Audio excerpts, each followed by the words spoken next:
माननीय बाचस्पति महोदय, आज राज्य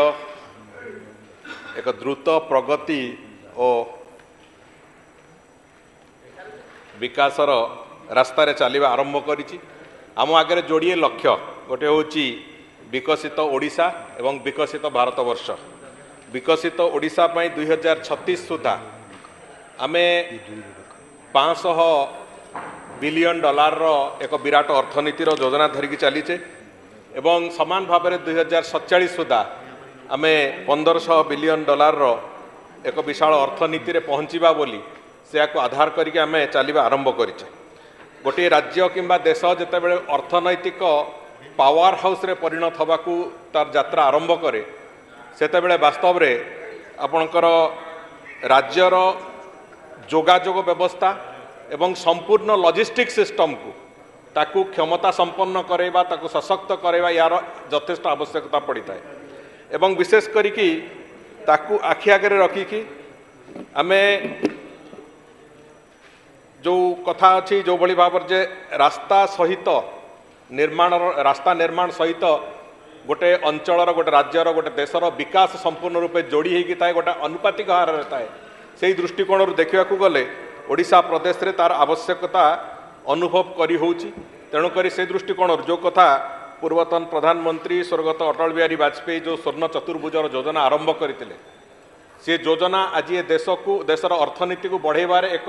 प्रमुख मुद्दा भाव में आरंभ करथिला एवं समान भाव में आज से धारा रे चली चली आज आमर मिनिस्ट्री ऑफ रोड ट्रांसपोर्ट दिन को 34 किलोमीटर लेखाएं रास्ता तैयारी करिवार प्रक्रिया को जाकि पहुँचलानी। आज आम सरकार आसवा पूर्वर जितेबले आमे आमर निर्वाचन प्रतिश्रुति रे से कथा देइथिलु परे सरकार माननीय मुख्यमंत्री से कथा को अडॉप्ट कले जे आमे 75,000 विश्वस्तरीय 75,000 किलोमीटर विश्वस्तरीय रास्ता तैयारी करिवा ओडिशा प्रदेश रे ये आसंता 5 वर्ष भितर से 15,000 किलोमीटर रास्ता वर्क्स डिपार्टमेंट करियो बोली से भलिया एक निष्पत्ति होइथिला एवं से कथा को आखि आगे रखिकी जो थे पाखापाखि 6,500 किलोमीटर नूतन एक्सप्रेसवे नेशनल हाईवे एवं 4 लेन स्टेट हाईवे एगुड़िकर निर्माण करिवार जो प्रक्रिया से प्रक्रिया आरंभ करने को संपूर्ण रूप योजनाबद्ध भाव में आम काम आरंभ करिछु एवं ये सबू काम को करबा पई निश्चित भाव में एक स्वयं शासित संस्थार संपूर्ण आवश्यकता अनुभूत होती जो आज ये बिल को आम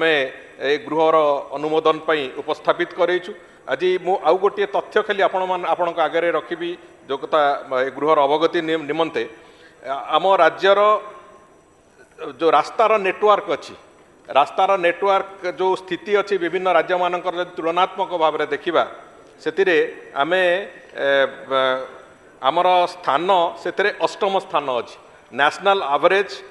69.8 किलोमीटर प्रति लक्षे लोकंक संख्या को जदि देखा अच्छी जदि तो ओडिशा रे आमे प्रति लक्षे लोकंक पिछा 61.5 किलोमीटर रास्ता आम पाखे अवेलेबल अच्छी। तेणुक आम ये जो 8म स्थिति आम स्थिति को इम्प्रूव करने आम लक्ष्य रखिके यह चलीचे 2029 सुधा आम तृतीय स्थान को आसवा और तमिलनाडु को रिप्लेस करवार जो योजना से लक्ष्य को लेकिन आम चलवा आरंभ करवा एवं द्वितीय हूँ 2036 सुधा आम सर्वभारतीय स्तर में उत्तर प्रदेश को रिप्लेस करिकी देशर सबुठु अधिक रास्ता थिबा एक राज्य भाव में परिगणित करने आमको से लक्ष्य रखिक आम चलवा आरंभ करिछु। वर्तमान गोटे कथा बाचस्पति महोदय मुझे आगे उपस्थापन करी जे चलित वर्ष ए विभाग तार 99.50% अर्थ तार विनियोग करछि एवं चलित वर्ष आम 2975 किलोमीटर रास्ता निर्माण करिचु से रास्तार नवीकरण उन्नतीकरण प्रक्रिया भी करिचु और से आगु पुणी जी ओडिशार विभिन्न जगार जो आउ बाकी रही जाइए जो मेजर डिस्ट्रिक्ट रोड कहतु ओडीआर कहतु कि आरडी रु आसवा रास्ता गुड़िक से गुड़िक नहीं तार व्यापक भाव में से कम को आरंभ करूँ। आज किंतु जो भली भाव में आज रास्तार नेटवर्क को लेकिन आज सामग्रिक भाव में विभिन्न स्थान रे जो इंडस्ट्रियल पॉकेट्स हो लॉजिस्टिक पार्ट जो जो जो जो डेवलप करवार हो विभिन्न बंदर हो जो कमर्शियल जगह गुड़ी को संपूर्ण रूपे जोड़ापी एवं विशेष करी टूरिज्म दृष्टिकोण शिल्पायन दृष्टिकोण विभिन्न दृष्टिकोण ओडिशा को ओडिशार संपूर्ण रोड नेटवर्क को कोभली भाव में जोड़ा जीवो से आमे आमर जो कंसल्टेंट को अपॉइंटमेंट करूँ से दृष्टिकोण आम गोटे स्पष्ट चित्र आम पाखे अच्छी किंतु ये समस्त कथा को करने पाखापाखि आमको जो ह्यूज इन्वेस्टमेंटर कथा अच्छी एवं जो कामर जो स्वाधीनता स्वयं शासित हबार जो आवश्यकता अच्छी ताकू आखि आगे रखिकी आमे स्टेट हाईवे अथॉरिटी एक जो प्राधिकरण को आमे ताकू आरंभ करिवार जो प्रक्रिया ताकू से प्रक्रिया को से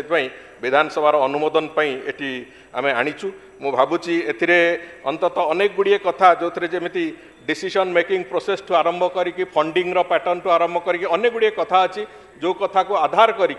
संपूर्ण रूपे ये एक सफलतार सहित ओडिशार रास्ता निर्माण क्षेत्र में एक वैप्लविक परिवर्तन आनिबारे प्राधिकरण निश्चित भाव में सक्षम हम से दृष्टिकोण मु एक कथा को आज विधानसभा आगत करी